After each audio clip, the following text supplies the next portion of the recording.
Hello दोस्तों, स्वागत है आप लोगों का फिर से एक बार हमारे YouTube के चैनल में। जैसा कि आपको बता दें, एक आप लोग के लिए नई वैकेंसी निकल के आ रही है।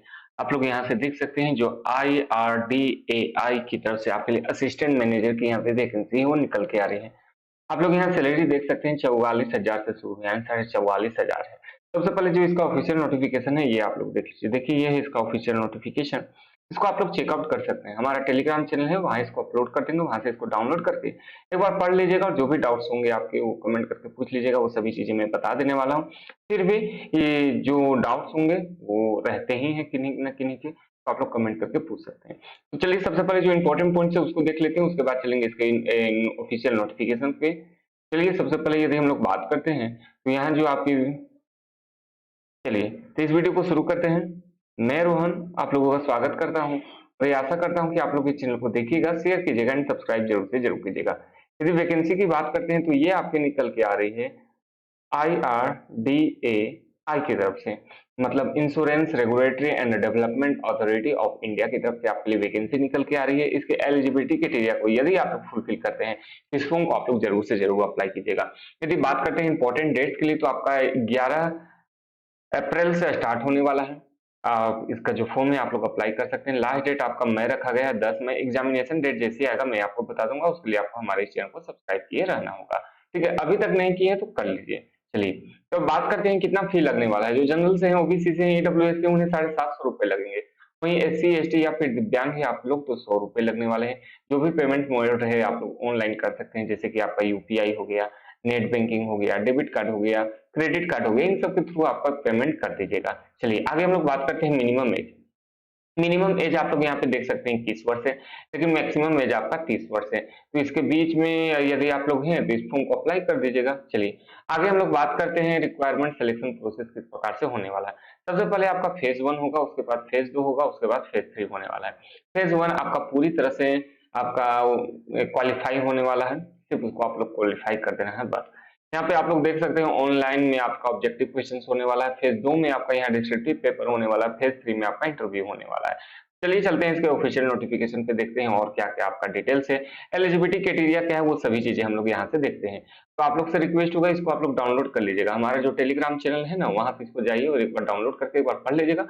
जो भी डाउट्स होंगे आप लोग कमेंट करके पूछ सकते हैं। यदि हम लोग वैकेंसी की बात करते हैं तो जनरल से 20 है, वहीं EWS से 4 पोस्ट देखने को मिलेंगे, ओबीसी से 12, वहीं SC से 6, वहीं ST से 3 पोस्ट और टोटल आपका 45 पोस्ट होने वाला है। ठीक, चलिए यहाँ पे आप लोग देख लीजिएगा। यदि आपको किसी प्रकार का रिलैक्सेशन चाहिए होगा तो कैटेगरी से आते हैं तो आप लोग को यहाँ पे एज का रिलैक्सेशन यहाँ से आप लोग देख सकते हैं। ऑल इंडिया में कहीं से भी हो तो आप लोग अप्लाई कर सकते हैं। चलिए एजुकेशन क्वालिफिकेशन की बात करते हैं। जो इक्विटोरियल की बात करते हैं तो 5 पोस्ट है। इसमें यदि आपने ग्रेजुएशन किया है 60% मार्क्स के साथ and 7 paper pass of IAI as per 2019 के करिकुलम पे हैं तो आप लोग अप्लाई कर सकते हैं। फाइनेंस में बात करते हैं तो 5 पोस्ट है। यदि ग्रेजुएशन आपने 60% मार्क्स के साथ किया है, साथ ही साथ में आपने चाहे तो ACA, AICWA या फिर AC ECMA हो गया और इसके बाद ACA या फिर CFS से हैं तो आप लोग अप्लाई कर सकते हैं। लॉ में आपका यहाँ पे यदि लॉ में आपका 60% मार्क्स है तो भी अप्लाई कर सकते हैं। IT सेक्टर वाले भी अप्लाई कर सकते हैं यदि आपने बीटेक किया है, बैचलर डिग्री प्राप्त की हुई है, 60% मार्क्स है इन सभी आपका स्ट्रीम से तो आप लोग अप्लाई कर सकते हैं। या फिर मास्टर डिग्री आपने कंप्यूटर एप्लीकेशन में किया 60% के मार्क्स के साथ तो भी अप्लाई कर सकते हैं। या फिर आपने बैचलर डिग्री किसी भी any discipline with post graduate minimum qualification 2 year in computer से यदि आपने है और 60% मार्क्स है तो आप लोग अप्लाई कर सकते हैं।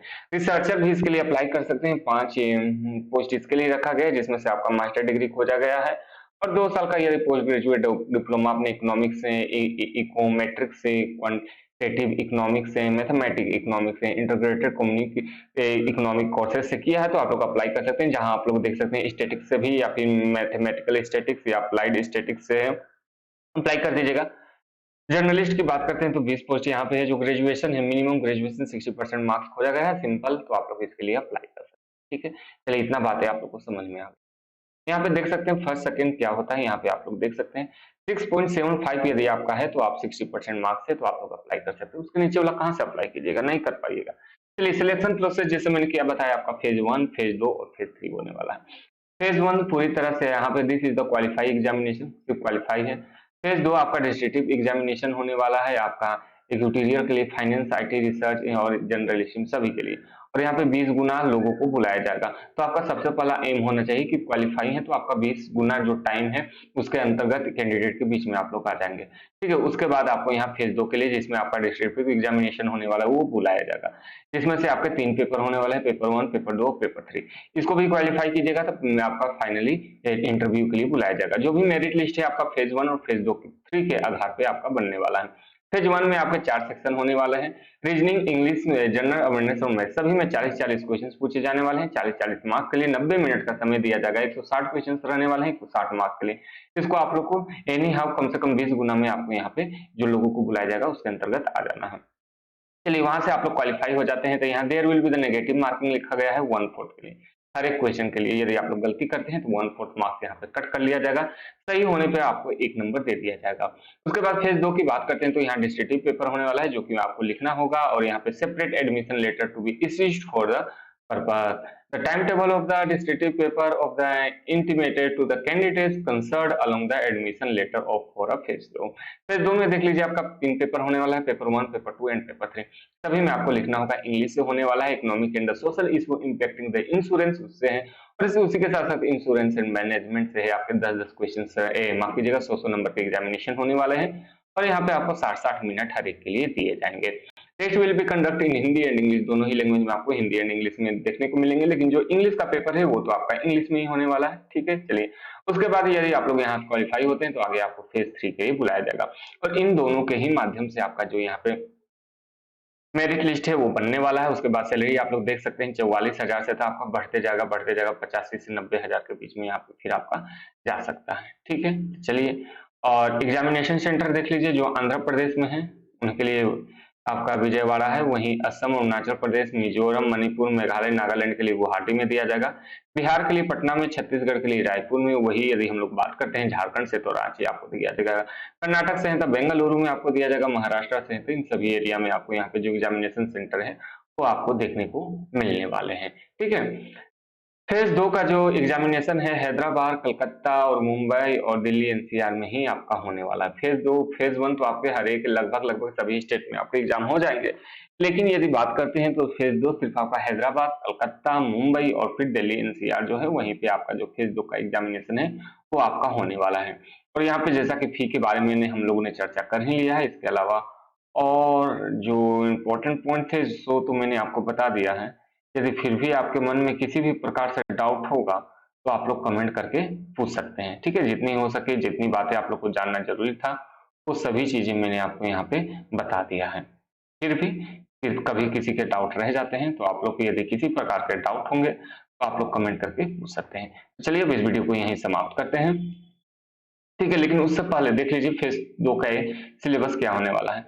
इंग्लिश में आपका ऐसे आने वाला है, उसके बाद प्रीसियस राइटिंग, उसके बाद कंप्रहेंशन एंड बिजनेस और ऑफिस आपका कॉरेस्पॉन्डेंस से यहाँ पे क्वेश्चन देखने को मिलेगा। पेपर 2 में आपके यहाँ पे क्या इकोनॉमिक्स के इश्यूज रहने वाले हैं यहाँ पे देख सकते हैं, और पेपर 3 में इंश्योरेंस से, उसके हिस्ट्री से क्या क्या है, प्रिंसिपल है, लीगल फाउंडेशन क्या है, इन सभी से आपके क्वेश्चन पूछे जाने वाले हैं।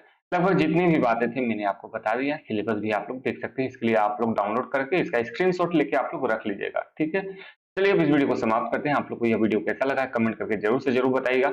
अभी तक आपने सब्सक्राइब नहीं किया तो सब्सक्राइब कर लीजिए, और साथ ही साथ में आप हमारे जो इंस्टाग्राम है वहां से भी जुड़ सकते हैं, टेलीग्राम चैनल से ज्वाइन हो जाइए और जो भी डाउट्स हैं आप लोग हमसे पूछ सकते हैं इंस्टाग्राम पे ही आप लोग कमेंट करके। तो चलिए आज के इस वीडियो में इतना ही। Thank you.